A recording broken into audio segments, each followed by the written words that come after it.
नमस्कार दोस्तों, मैं विपिन गुप्ता स्वागत करता हूं आप सभी का हमारे ETC एजुकेशनल ग्रुप में। तो मित्रों, आपने मेरा पिछला लेक्चर देखा होगा। मेरे पिछले लेक्चर में मैंने इंडियन पॉलिटी पर नया चैप्टर स्टार्ट किया था और इसका नाम था देसी रियासतों का विलय एवं राज्यों का गठन। मतलब आज़ादी के पहले भारत में प्रांत और देसी रियासतें हुआ करती थी। प्रांत जिसको हम ब्रिटिश प्रांत कहते हैं और देसी रियासत का मतलब जहाँ पर प्रत्यक्ष रूप से शासन पर बैठने वाला एक राजा होता था, उसी के नाम से सारे आदेश पारित होते थे। हाँ, ये जरूर है कि नाम राजा का, लेकिन उस पर नियंत्रण अंग्रेजों का ही होता था। और इसके अलावा ब्रिटिश प्रांत का तात्पर्य है जहां पर प्रत्यक्ष और अप्रत्यक्ष रूप से पूरी तरह से ब्रिटिश गवर्नमेंट ही रूल कर रही है, वहां राजा वगैरह नहीं होते थे। तो इसी कड़ी में जब भारत को आज़ादी मिलने वाली थी, आज़ादी के कुछ समय पहले ही, ये बातें मैंने आपको पहले ही विस्तार रूप से इसके जस्ट पहले लेक्चर में बताया है। मैं आपको अभी जितना मैं पिछले लेक्चर में बता चुका हूँ, उस कुछ बातों को मैं शॉर्ट तरीके से स्टार्ट कर रहा हूँ और फिर मैं आगे बढ़ता जाऊँगा, जिससे आपको, अगर आपने मेरा पिछला लेक्चर नहीं देखा है तो आपको थोड़ा बहुत पिछली बातें भी जानकारी में आ जाए और आगे की कार्यवाही को हम आज बढ़ाते हैं। तो इस प्रकार से पिछला लेक्चर जरूर देखिएगा। तो मेरा जो पिछला, मैंने क्या कहा कि आज़ादी 15 अगस्त 1947 को हुई और आज़ादी के जस्ट पहले भारत में एक देसी रियासतों को भी कुछ अधिकार देने की बात कही गई थी और इसी के लिए माउंटबेटन, जो भारत के वायसराय थे उस समय, उनके नेतृत्व में एक योजना बनाई गई थी जिसको कहते हैं माउंटबेटन योजना। इस योजना की रूपरेखा माउंटबेटन के नेतृत्व में की गई। 3 जून 1947 को ये योजना पेश की गई थी और 18 जुलाई 1947 को ये ब्रिटिश गवर्नमेंट ने इसको अप्रूवल दिया था। और इसी के साथ भारत शासन अधिनियम, इंडियन इंडिपेंडेंस एक्ट पारित हुआ था। इसी एक्ट के तहत 14 अगस्त 1947 पाकिस्तान का गठन हुआ। 15 अगस्त 1947 को भारत आज़ाद हुआ। लेकिन अब इस आज़ादी और इस गठन के लिए एक समस्या थी, देसी रियासतों की समस्या, क्योंकि एक बड़े बड़े जो देश बन रहे थे दो, पाकिस्तान और भारत, इनके बीच बीच में बहुत सी छोटी रियासतें आ रही थी। इन रियासतों का क्या किया जाए, क्योंकि ये रियासतें अगर भारत या पाकिस्तान में नहीं शामिल होती हैं तो ये कैसे सरवाइव करेंगे, या फिर ये सरवाइव तो कर लेंगे, कहीं इनकी वजह से ये जो दो बड़े देश बन रहे थे इनके प्रशासन में कोई दिक्कत ना आए। लेकिन ब्रिटिश गवर्नमेंट ये चाहती थी कि जिस प्रकार से हम भारत और पाकिस्तान को अधिकार दे रहे हैं, वैसे देसी रियासतों को भी अधिकार दिया जाना चाहिए। इसीलिए देसी रियासतों के लिए लैप्स ऑफ पैरामाउंसी का एक प्रस्ताव रखा गया था अधिनियम 1947 में, जिसके तहत देसी रियासतों को 3 विकल्प दिया गया था। पहला विकल्प कि वो पाकिस्तान में शामिल हो सकती हैं, या दूसरा भारत में शामिल हो सकती हैं, या चाहे तो वो आज़ाद स्वतंत्र रहकर एक देश भी अपना बना सकती हैं। तो देसी रियासतों को माउंटबेटन ने पहले अपनी एक सुझाव दिया था। सुझाव ये दिया था कि अगर आप लोग भारत या पाकिस्तान जैसे देशों में शामिल हो जाएंगे तो आप लोगों के लिए ये बेहतर होगा, क्योंकि अगर आप उसमें शामिल नहीं होंगे तो एक छोटी सी रियासत जो आप देश के रूप में परिवर्तित करोगे, और वो एक रियासत, वो देश अगर किसी बड़े देश के बीच में है तो वो सरवाइव नहीं कर पाएगा। एक प्रकार से वो बिना पतवार के नाव जैसा होगा, ना यहाँ का रह जाएगा ना वहाँ का रह जाएगा, बीच में ही लटका रह जाएगा, पानी की जो नाव होती है वो। ठीक है, इस प्रकार से माउंटबेटन पहले से समझा चुके थे। और माउंटबेटन ने एक काम भी किया था, बहुत बढ़िया काम किया था। उन्होंने 27 जून 1947 को राज्य विभाग का गठन किया था। राज्य विभाग, रियासत विभाग या रियासत मंत्रालय कह सकते हैं आप, इसका गठन किया था, एस्टैब्लिशमेंट किया था। और इसके जो हेड बनाए गए थे वो सरदार पटेल बनाए गए थे। सरदार पटेल को पूरी रिस्पॉन्सिबिलिटी दी गई थी कि वो देसी रियासतों को समझा बुझा करके भारत में शामिल करें और ये जो देसी रियासतों का मुद्दा है इसको ख़त्म करें, क्योंकि देसी रियासतों को ख़त्म करना बहुत ज़रूरी था, क्योंकि भारत का संविधान बनने की तैयारी में था और संविधान बनाने के लिए देसी रियासतों को ख़त्म करके एक राज्य के रूप में उसको परिवर्तित करना था, क्योंकि भारत एक राज्यों के संघ के रूप में इस्टेब्लिश होने वाला था। तो इस प्रकार से सरदार पटेल ने देसी रियासतों के विलय के लिए एक बहुत ही समझदार आदमी को भी चुना जिसका नाम था बीपी मेनन। बीपी मेनन को रियासत मंत्रालय का सचिव बनाया गया और इन दोनों ने मिलकर के भारत के एकीकरण की बहुत बड़ी अपनी अहम भूमिका निभाई इन दोनों ने, ठीक है। फिर सरदार पटेल ने देसी रियासतों को एक मौका दिया था। 5 जुलाई 1947 को सरदार पटेल के द्वारा सभी देसी रियासतों को पत्र लिख करके सूचित किया कि आप लोग चाहें तो हमारे साथ शामिल हो सकते हैं, हम आपको आपके अकॉर्डिंग शासन करने की छूट भी देंगे, आपको प्रमुख रूप से सारे अधिकार देंगे, बस ये है कि विदेश संचार और रक्षा, विदेश मामले, संचार और रक्षा के जो मामले हैं ये भारत सरकार अपने पास रखना चाहती थी, बाकी सब कुछ आप ले लो, ठीक है ना। स्टार्टिंग की बात है, ठीक है। फिर पत्र लिखने के बाद तकरीबन 600 देसी रियासतें आ रही थी संपूर्ण भारतीय क्षेत्र में, जिसमें से 565 देसी रियासतें ये एग्जैक्टली भारतीय क्षेत्र में आ रही थी और इस 565 में से 562 देशी रियासतें भारत में आराम से शामिल हो गई। 3 देशी रियासतों ने बहुत नानुपुर की, वो थी जूनागढ़, हैदराबाद, जम्मू कश्मीर। पिछले लेक्चर में मैं जूनागढ़ और जम्मू कश्मीर के बारे में बता चुका हूँ, थोड़ा बहुत अभी भी आपको बता दूंगा। फिर अब यहाँ पर 565 में से 562 जब शामिल हो गई और 3 देशी रियासतों ने जब नानुपुर करना स्टार्ट किया, जिसमें से सबसे पहले समस्या आई जूनागढ़ की।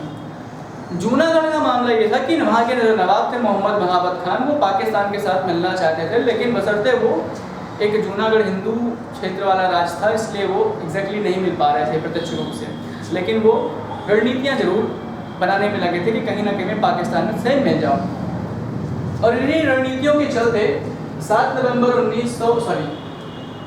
नवंबर 1947 को जूनागढ़ अर्थात महावत खान ने पाकिस्तान के गवर्नर जनरल जिन्ना साहब से समझौता किया और समझौता करने के साथ जूनागढ़ को पाकिस्तान में मिला लिया। इस बात से सरदार पटेल बहुत नाराज हुए और सरदार पटेल ने नाराजगी को दिखाया भी। उन्होंने तुरंत नाराज क्यों हुए? नाराज इसलिए हुए क्योंकि जूनागढ़ की मैक्सिमम पॉपुलेशन लगभग 80% से ज़्यादा पॉपुलेशन हिंदू थी और वो हिंदू पॉपुलेशन बिल्कुल भी नहीं चाहती थी पाकिस्तान के साथ मिलना। इस प्रकार से जब महावत खान इस तरह की हरकतें करने लगा तो हमारे सरदार पटेल साहब जो गृह मंत्री भी थे और निर्णय लेने में बहुत जल्दी स्पीड थी उनमें, ठीक है, बहुत अच्छी क्वालिटी थी उनमें। तो 7 नवंबर 1947 को सरदार पटेल ने जूनागढ़ में धावा बुलवा दिया। ब्रिगेडियर गुरदयाल सिंह को बुलाया और उनके नेतृत्व में जूनागढ़ पर हमला करवा दिया और जूनागढ़ के 2 बड़े प्रांत मांगरोल और बाबरियावाड़ पर कब्जा कर लिया। धीरे धीरे ये कब्जे वाली बात चलती रही और फाइनली ये कहना चाहिए 7 नवंबर 1947 को जूनागढ़ पर भारत सरकार ने कब्जा कर लिया। तभी इस कब्जे वाली हरकतों को देखते हुए जो सैन्य आक्रमण यहाँ पर किया गया, इस बात से माउंटबेटन बहुत नाराज हुए और यहाँ पर जो महावत खान थे वो पाकिस्तान भाग गए थे, कराची भाग गए थे, वो डर गए थे और उनके जाने के बाद जूनागढ़ का यहाँ पर जो नियंत्रण आया वो शहनवाज भुट्टो के नियंत्रण में आया, वो दीवान के भाग गए। हाँ, जब माउंटबेटन नाराज हो गए तो माउंटबेटन की नाराजगी को शांत करने के लिए सरदार पटेल ने कहा कि ठीक है हमने गलती की, लेकिन अब क्या कर सकते थे, नवाब ने किया ही ऐसा काम था, चलिए आपको खुश करने के लिए हम जूनागढ़ पर जनमत संग्रह करवा देते हैं, प्लेबिसाइट करवा देते हैं। ठीक है, माउंटबेटन में बढ़िया रहेगा ये तो, है ना, सारे काम जनता के अकॉर्डिंग होंगे। तो देन हुआ क्या, ये बात मान ली गई और फाइनली 20 फरवरी 1948 को जूनागढ़ में जनमत संग्रह हुआ। अब जाहिर सी बात है कि जनमत संग्रह में निर्णय हिंदुओं के पक्ष में ही जाएगा क्योंकि मैक्सिमम पॉपुलेशन हिंदू थी और जूनागढ़ कहाँ, जूनागढ़ भारत में शामिल हो गया जनमत संग्रह के द्वारा। इसी बीच जम्मू कश्मीर में भी कुछ ऐसी कहानियाँ चली थी। जम्मू कश्मीर में शेख अब्दुल्ला से शुरुआत हुई थी। शेख अब्दुल्ला 1946 में भारत से पढ़ लिख कर, AMU से पढ़ लिख करके जम्मू कश्मीर में नौकरी करने के लिए गए थे, लेकिन उनको नौकरी नहीं मिल पाई थी, इसलिए वो काफ़ी नाराज़ थे वहाँ के तानाशाही, वहाँ के राजशाही तंत्र से, और इसलिए उन्होंने काफ़ी आंदोलन वगैरह भी किया। और वहाँ के राजा जो हरि सिंह थे, इसी वजह से शेख अब्दुल्ला को गिरफ्तार भी करवा दिया था। इसके बाद जब 14 अगस्त 1947 को पाकिस्तान का गठन हो चुका था, तब पाकिस्तान आग गड़ा के बैठा था कि मुझे जो है जम्मू कश्मीर चाहिए। और भारत को उतना खासा इंटरेस्ट तो था, लेकिन उतना जो है इंटरेस्ट अभी नहीं ले रहा था, क्योंकि अगर भारत में कुछ समझदार व्यक्ति, हालांकि जैसे जब नेहरू जी की बात करें तो नेहरू जी का ये कहना था कि अभी हम किसी के मामले में इंटरफेयर नहीं करेंगे, क्योंकि अभी आज़ाद हुए हैं, और अगर हम किसी के मामले में इंटरफेयर करेंगे तो अंतर्राष्ट्रीय रूप से छवि अभी से खराब होना चालू हो जाएगी। ठीक है, तो भारत जो है उतावलापन नहीं दिखाना चाहता था, सारे काम आराम आराम से करना चाहता था। लेकिन पाकिस्तान ने यहाँ पर एक गलती कर डाली। गलती क्या की उसने? गलती यहाँ पर पाकिस्तान ने ये की कि 20 अक्टूबर 1947 अकबर खान नाम का एक व्यक्ति था, अकबर खान के नेतृत्व में वजीरिस्तान के जो ट्राइबल मुस्लिम्स थे, इन लोगों को मिला करके एक फौज तैयार की पाकिस्तानी ने, और इस फौज का साथ दिया पाकिस्तान की आर्मी ने। तो यह पाकिस्तान की आर्मी और ये जो फौज थी, इसको हम कबायली मुसलमान कहते हैं, इन लोगों ने 20 अक्टूबर को जम्मू कश्मीर पर आक्रमण कर दिया। राजा हरि सिंह कभी सोच भी नहीं सकते थे कि ऐसा होगा। अचानक आक्रमण हुआ, और इस आक्रमण में राजा हरि सिंह बैकफुट पे आने लगे, क्योंकि इनके पास इतनी बड़ी सेना भी नहीं थी। अब राजा हरि सिंह क्या करें? उनके पास केवल एक ही ऑप्शन था, अगर वो सही सलामत रहना चाहते हैं, भाई वो पाकिस्तान में तो जाना नहीं चाहेंगे, अब उनको बचाने का एक ही रास्ता था, वो था तरीका भारत में शामिल होना। ये प्रस्ताव पहले भी आ चुका था, लेकिन राजा हरि सिंह ने मना कर दिया था भारत में शामिल होने के लिए, लेकिन हो गया। काल करे सुभाष कर, आज सुबह का भूला शाम को लौटा, तो कम से कम लौटा, तो ऐसी बात यहाँ बनी।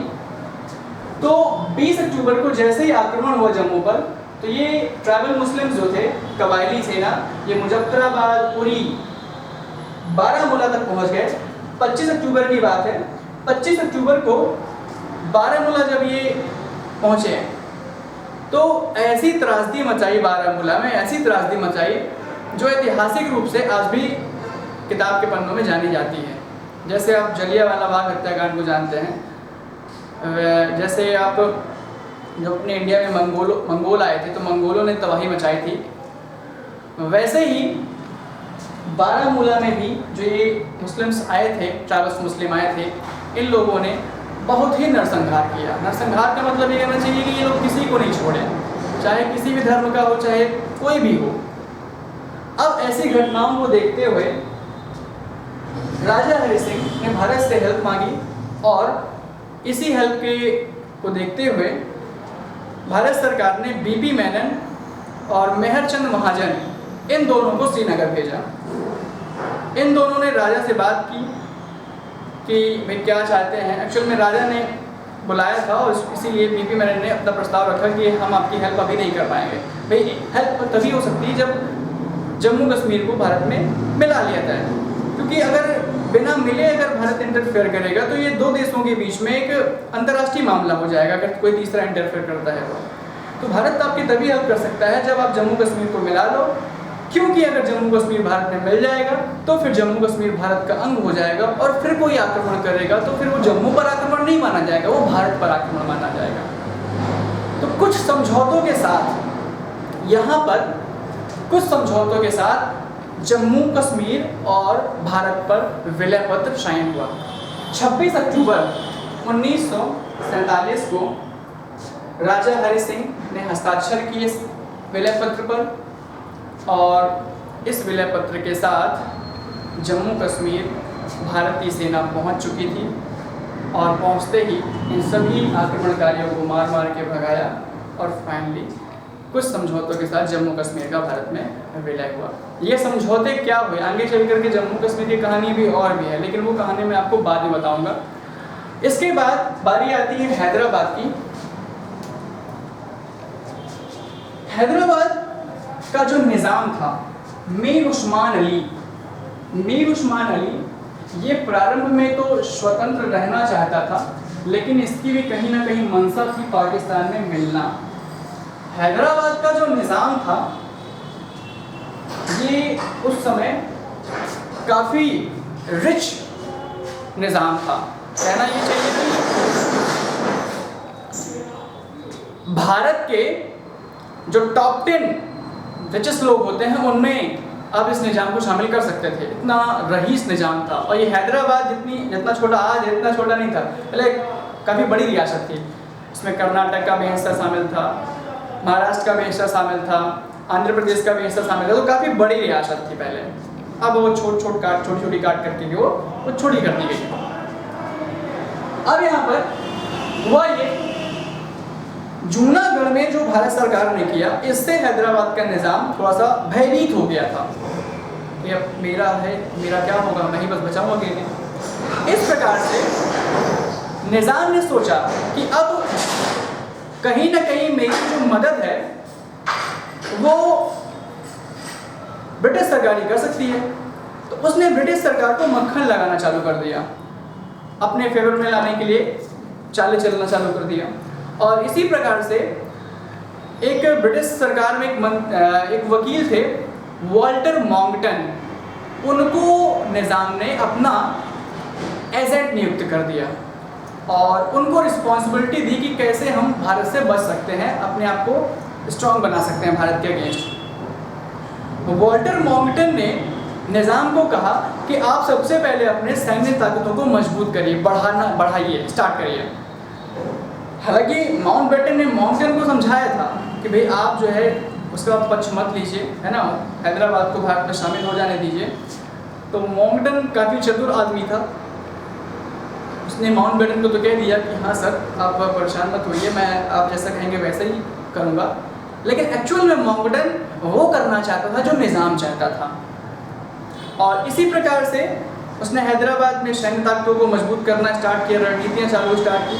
और इसकी मॉन्गटन की इस चतुराई को देखते हुए सरदार पटेल जो है काफ़ी भड़क गए, वो इसकी चतुराई को समझ चुके थे। अब यहाँ पर हैदराबाद में एक संगठन स्टैब्लिश हुआ था, निज़ाम के ही नेतृत्व में ये संगठन काम कर रहा था, MIM। इसका फुल फॉर्म है मजलिस ए इत्तेहाद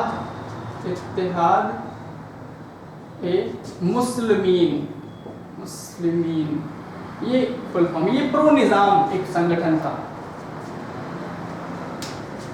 इसके एक लीडर हैं जिसका नाम था कासिम रिजवी। कासिम रिजवी ने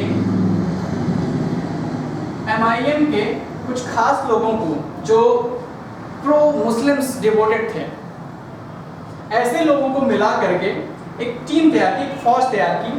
इसका नाम था रजाकार, जो मुस्लिम पक्ष के लिए राजी थे, कुछ भी करने के लिए राजी थे। ठीक है, हिंसावादी भी कह सकते हैं आप।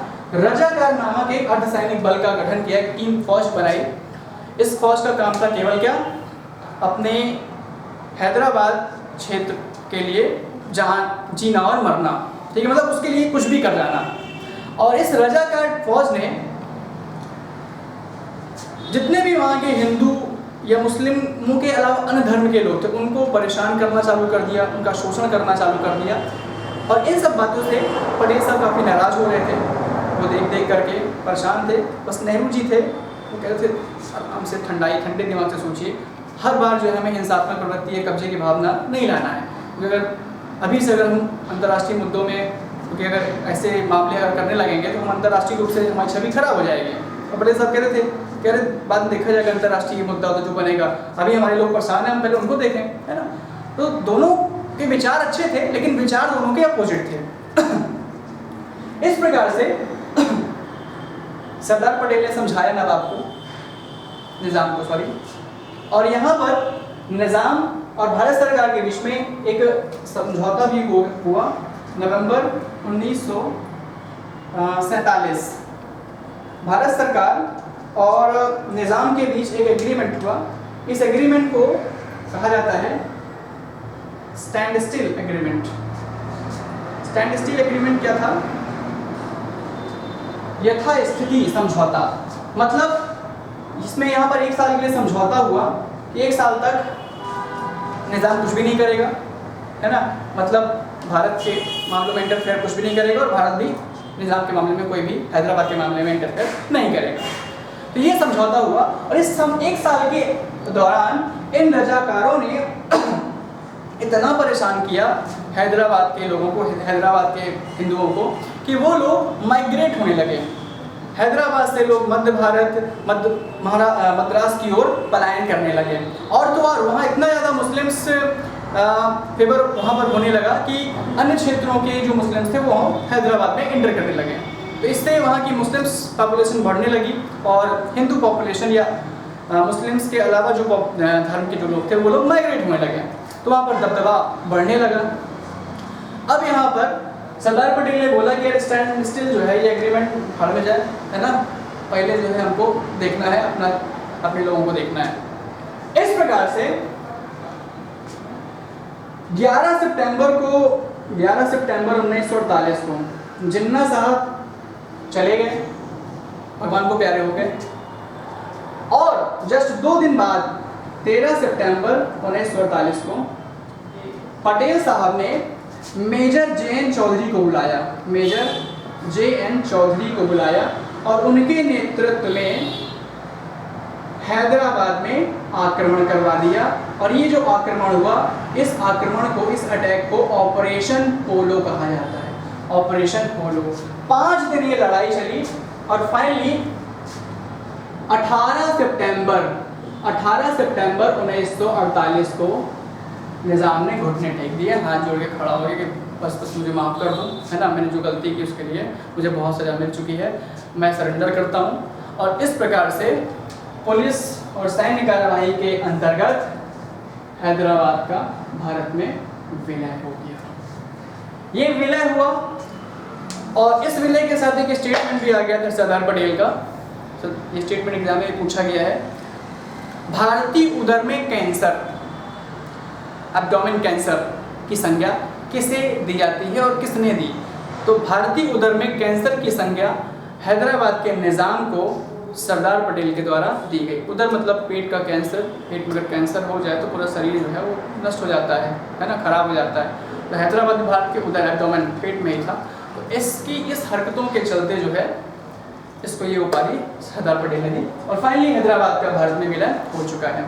दोस्तों, जो बच्ची कुछ ये रियासतें थी, ये तीनों रियासतों का भारत में विलय हो गया। कैसे हुआ ये मैंने आपको बता दिया है। आप हमारे इस लेक्चर को, इसके पहले वाले लेक्चर को, दोनों लेक्चर देखेंगे तो आपको काफ़ी बेहतर तरीके से समझ में आएगा। अब यहाँ पर देशी रियासतों के समापन के बाद अब भारत में राज्यों को बनाना था, राज्यों का गठन करना था।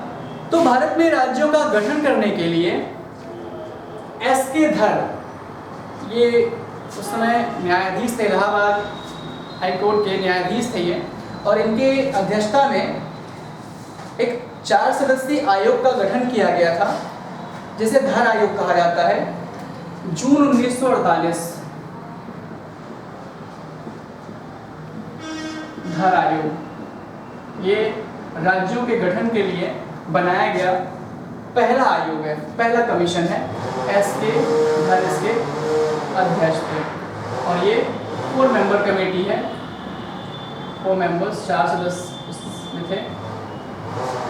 इस आयोग ने अपनी रिपोर्ट तैयार की और इसने रिपोर्ट पेश की 22 दिसंबर 1948 को इसने अपनी रिपोर्ट तैयार करने के बाद इसने पेश की। और इसके साथ साथ इस रिपोर्ट आने के बाद एक और रिपोर्ट आई थी दिसंबर 1948 में ही। इंडियन नेशनल कांग्रेस INC का जयपुर में एक सम्मेलन हुआ था, वार्षिक सम्मेलन, और इस सम्मेलन में राज्यों के गठन के लिए एक और आयोग बनाया गया था जिसको JVP आयोग कहा जाता है। जवाहरलाल नेहरू इसके मेंबर, वल्लभ भाई पटेल दूसरे मेंबर, और तीसरे मेंबर थे पट्टाभी सीतारमैया। पट्टाभी सीतारमैया, ये 3 मेंबर थे। इसकी रिपोर्ट आई अप्रैल 1949, और इन दोनों ने ही भाषाई आधार पर राज्यों को बनाने से इनकार कर दिया था। इन्होंने कहा कि अगर हम पूरी तरह से भाषाई आधार पर राज्य बनाएंगे तो इस प्रकार से सैकड़ों राज्य बन जाएंगे। तो इन्होंने भाषाई आधार पर राज्य बनाने का सुझाव ना दिया, बल्कि प्रशासनिक आधार पर इन्होंने राज्यों के गठन का सुझाव दिया। और इसी क्रम में भारत में जो राज्यों का गठन किया गया, प्रशासनिक और उस समय की सुविधा के अनुसार भारत के राज्यों को 4 वर्गों में बांटा गया। ये 4 वर्ग या 4 ग्रुप कह सकते हैं आप। ये डेट याद रखिएगा, एग्जाम में पूछी गई है, ठीक है। तो इनके आधार पर, प्रशासनिक व्यवस्था के आधार पर जो राज्यों को बनाया गया उनको कितने वर्गों में, A, B, C, D, ये 4 वर्गों में राज्यों को क्लासिफाइड किया गया। तो जैसे हमारा संविधान जो लागू हुआ उसमें यही व्यवस्था लागू हुई थी। 26 जनवरी 1950 को जो संविधान बना, इसी प्रकार से राज्यों को लागू किया गया था। तो संविधान में जो 22 भाग हैं, ध्यान रखिएगा, ये जो ग्रुप A है, तो संविधान का जो भाग 6 है, भाग 6, तो भाग 6 में A वाले राज्य थे, संविधान का भाग 7 में B वाले राज्य, भाग 8 में C वाले, और भाग 9 जो था ये D के लिए था। उस समय की बात है, अब ऐसा नहीं, संशोधन हो चुका है। तो इसमें 152 से लेकर के 137 तक अनुच्छेद, सॉरी 237, इसमें 238 एक ही आर्टिकल था, इसमें 239 से 239 से 242 242 तक आर्टिकल थे, और इसमें था 243 ये आर्टिकल है। तो भाग इस ग्रुप A में वो राज्य थे जो 1935 के एक्ट के अकॉर्डिंग जो राज्य बने थे। मतलब ये कहना चाहिए कि जो ब्रिटिश प्रांत थे, है ना, जो ब्रिटिश प्रांत थे, है ना, जैसे बम्बई हो गया, मध्य भारत हो गया, उड़ीसा हो गया, पश्चिम बंगाल हो गया, ठीक है। एग्जाम्पल मैं आपको बता देता हूँ, जैसे मध्य प्रांत, बम्बई, मद्रास, संयुक्त प्रांत, वेस्ट बंगाल, बिहार, ये सब राज्य इसमें आते थे। मतलब ये जो 1935 एक्ट के अकॉर्डिंग जो ऑटोमेटिकली यहाँ पर शामिल हो गए थे, जिनको मनाना नहीं पड़ा था। और अभी जैसे मैंने बताया कि कुछ राज्य थे जिनको पटेल साहब ने मनाया, है ना, लेटर लिख करके या युद्ध लड़कर या किसी भी रणनीतियों से जिनको मनाया गया, तो जो नानुकूल कर रहे थे, ऐसे राज्यों को जो बाद में शामिल हो गए उनको ग्रुप B में रखा गया। वही जैसे आपका जूनागढ़ हो गया, जूनागढ़ तो मान लीजिए गुजरात में शामिल हो गया था, है ना, जूनागढ़ एक रियासत थी, सॉरी। आपके जम्मू कश्मीर हो गया, हैदराबाद जो आंध्र प्रदेश में आ गया, हैदराबाद तेलंगाना में है, ठीक है, और मैसूर, है ना, इस तरह की जो रियासतें थी जो नानुकूल कर रही थी वो इसमें रखी गई थी। और इसमें ग्रुप C में ब्रिटिश गवर्नमेंट जिन क्षेत्रों का एक यूनियन टेरिटरी, केंद्र शासित प्रदेश के रूप में यूज कर रही थी, वो सभी यहाँ रखे गए। जैसे आपका मणिपुर, ये कहना चाहिए कि जो यूटी थे, है ना, यूटी के रूप में आज भी ये भाग 8 जो है यूटी के लिए है। तो मणिपुर हो गया, दिल्ली हो गया, हिमाचल प्रदेश हो गया, ठीक है, त्रिपुरा हो गया, इस तरह के जो राज्य थे ये आपके इसमें रखे गए, जिसका ब्रिटिश गवर्नमेंट यूटी के रूप में यूज कर रही थी, यूनियन टेरिटरी है। और इसमें केवल एक ही था, वो था अंडमान निकोबार, ये क्षेत्र थे। और भी मैं आपको बता दूं कि इस ग्रुप A में 10 राज्य थे, इसमें 8 राज्य थे, इसमें 10 राज्य थे, इसमें केवल 1। तो कुल मिलाकर के यहाँ पर जो राज्यों का गठन हुआ तो टोटल कितने 29 राज्य यहाँ पर इस संविधान में हमारे रखे गए थे। 26 जनवरी 1950 की जो व्यवस्था थी वो ऐसी व्यवस्था थी और ये भाषा के आधार पर बिल्कुल भी नहीं थे। तो ये व्यवस्था जब लागू हुई, इस व्यवस्था के लागू होने के बाद भारत में भाषाई आधार पर राज्यों को बनाने की मांग चालू हुई और उसके बाद पुनः भाषाई आधार पर राज्यों को पुनर्गठित किया गया, रीस्टैब्लिश किया गया। इसके लिए कई आयोग बने, इसकी भी कई कहानियाँ बनी। तो इसकी क्या कहानी है, क्या स्टोरी है, क्या बातें हैं, वो मैं आपको अगले लेक्चर में बताऊंगा, जिसका नाम होगा राज्यों का पुनर्गठन। दोस्तों ये देशी रियासतों का विलय और राज्यों का गठन था, स्टैब्लिशमेंट, और अब होगा राज्यों का पुनर्गठन। तो पुनर्गठन के लिए हम आपको इसके बारे में अगले लेक्चर में बताएंगे। तो दोस्तों अगर आपको ये टॉपिक समझना था तो उम्मीद करता हूँ कि आपको समझ आया होगा, लेकिन अगर आप बेहतर तरीके से समझना चाहते हैं तो आप इसका जो जस्ट पहले वाला लेक्चर था वो भी जरूर देखिएगा, ठीक है। और अगर आपको पसंद आया हो तो लाइक करिए और अपने दोस्त मित्रों को, जितने भी आपके करीबी हैं, उनको शेयर करिए।